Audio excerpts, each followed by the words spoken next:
Safitri. Saya dari Fakultas Keguruan dan Ilmu Pendidikan, Prodi Pendidikan Masyarakat, Universitas Sriwijaya. Di sini saya bersama rekan saya dari Fakultas Tarbiyah, Prodi Pendidikan Agama Islam, Institut Agama Islam Al-Ittifaqiyah, yang mana saya ingin mewawancarai beliau untuk menyelesaikan salah satu tugas strategi komunikasi sosial. Mari kita simak organisasi PMI itu. Baiklah, di sini saya sudah bersama rekan saya. Kakak boleh memperkenalkan diri terlebih dahulu? Oke, perkenalkan, nama saya Muhammad Abdurrahman. Biasanya dipanggil itu Aab dengan kata Aab, tapi bisa juga dipanggil Abdur atau juga Rahman. Saya mahasiswa aktif Fakultas Tarbiyah, Prodi Program Studi Pendidikan Agama Islam, Institut Agama Islam Al-Quran Al-Ittifaqiyah. Sekaligus saya di dalam organisasi mengikuti PMII. Saya PMII sebagai wakil rayon Tarbiyah di Institut Agama Islam Al-Quran Al-Ittifaqiyah Majalaya. Baiklah, mengenai hal PMI ini, apa sih Kak arti PMI itu sendiri? Jadi PMII di sini itu artinya singkatan dari Pergerakan Mahasiswa Islam Indonesia. Jadi mengenai PMII ini sendiri memiliki arti dan makna tersendiri. Jadi ada pergerakan mahasiswa Islam di Indonesia. Jadi pergerakan itu yang mana mengartikan bahwasanya kita ataupun saya atau orang lain yang berkecimpung yang berada di dalam wadah suatu organisasi PMII ini memiliki tujuan. Itu tujuannya ini yaitu menuju idealnya seorang manusia. Jadi seseorang itu harus dituntut memiliki sadar keutuhan manusia untuk menjaga keimanan, ketuhanan dan kemanusiaan agar membawa kemaslahatan di dunia maupun di akhirat. Selanjutnya yaitu dari pergerakan ada mahasiswa.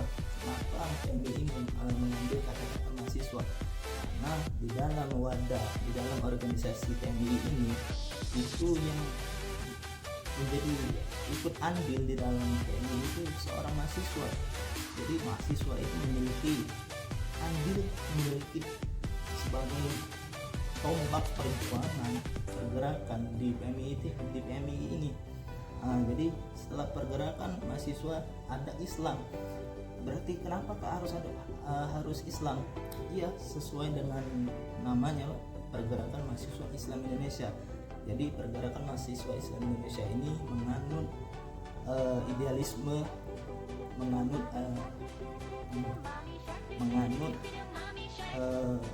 paham dasar Ahlus Sunnah wal Jamaah. Jadi menganut ilmu dasar Ahlus Sunnah wal Jamaah. Berarti Kak, orang-orang yang di luar Islam, non Muslim seperti Kristen, Katolik, Buddha, Konghucu itu tidak bisa ikut PMII, Kak? Tidak, semua agama itu boleh masuk PMII. Karena apa? Di sini organisasi itu tidak memandang siapa dia, dari mana dia, keluarga dia. Tetapi PMII, organisasi ini nantinya itu dibaiat, dan dibaiat ini mengucapkan 2 kalimat syahadat. Jadi terserah agama orang siapapun itu, mau Kristen, Konghucu, Buddha, kalau mau ikut PMII 2 kalimat syahadat harus diucapkan. Jadi selanjutnya ada pergerakan mahasiswa Islam. Lalu selanjutnya Indonesia. Mengapa PMII itu mengambil kata-kata Indonesia? Jadi Indonesia itu seperti yang kita ketahui bahwasanya Indonesia, kita terlahir di negara Indonesia. Maka dari itu kita harus menjunjung tinggi Indonesia itu tersendiri, karena Indonesia ini adalah kita sebagai bangsa dan negara yang dianut, yang mana di sini memiliki falsafah ideologi bangsa, yaitu Pancasila dan Undang-Undang Dasar 1945. Jadi mahasiswa itu wajib mengamalkan, wajib mematuhi Pancasila dan Undang-Undang Dasar. Maka dari itu PMII itu menghormati Pancasila dan Undang-Undang Dasar 1945. Oke, mungkin penjelasan singkat mengenai PMII mungkin seperti itu.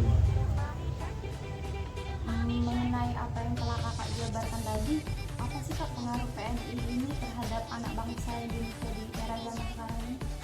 Jadi PMII pengaruh terhadap anak bangsa itu sangat terpengaruh. Kenapa saya mengatakan sangat terpengaruh? Ya, saat ini Indonesia 2023 saat ini Indonesia mengalami krisis sosial. Kenapa saya bilangkan mengalami krisis sosial? Banyak anak-anak di luar sana itu tidak sekolah, bahkan juga ada yang sekolah tetapi tidak tahu mengetahui apa sih saya kegunaannya saya sekolah. Nah, jadi maka dari itu pemuda-pemuda remaja di luar sana itu wajib belajar dari jenjang SD, SMP, SMA, bahkan sampai kuliah. Dan jangan lupa pada saat kalian kuliah ikut lihat wadah suatu organisasi ini, PMII. PMII hadir untuk pemuda, untuk mahasiswa itu merubah seluruhnya, merubah tingkah laku, merubah kita agar menuju yang lebih baik lagi. Kenapa saya bilang seperti itu? Karena PMII ini itu pergerakan. Oleh karena itu kita sebagai yang biasa-biasa saja, mungkin dari awal biasa-biasa saja, pemuda mohon maaf kata mungkin sampahnya di masyarakat, kita masuk PMI, kita bergerak merubah diri agar lebih baik lagi. Oleh sebab itu PMI dampak, menurut saya dampak PMI ke remaja itu sangat-sangat berdampak, apalagi untuk mahasiswa sangat-sangat berdampak, karena di dalam PMI kita belajar tentang Ahlus Sunnah wal Jamaah, mempelajari mengenai Islam, yang mana Islam itu yang benar-benar Islam itu seperti apa. Jangan sampai kita ikut jalur yang sesat seperti ada aliran-aliran di luar sana, ada Mu'tazilah atau yang lainnya. Karena itu ini hadir Ahlus Sunnah wal Jamaah untuk menguatkan iman. Mungkin seperti itu gambarannya. Terima kasih kak telah menjelaskan apa itu PMII, seperti apa pengaruh PMII terhadap anak bangsa. Terima kasih atas kesempatannya dan waktunya kak. Mungkin ada pesan yang kakak ingin sampaikan untuk anak bangsa di era sekarang. Mengenai pesan-pesan untuk anak bangsa, pesannya satu, jangan malas, karena pada era saat ini era milenial, era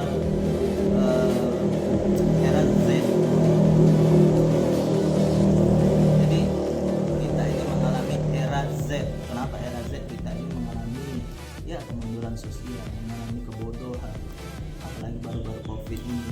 Jadi untuk pemuda-pemuda, remaja, anak bangsa, apalagi yang sudah mahasiswa, itu kuncinya satu, jangan malas, karena malas itu merusak akan segala-galanya. Jadi teruslah untuk merubah diri, karena yang bisa merubah diri itu hanya kita sendiri, bukan orang lain.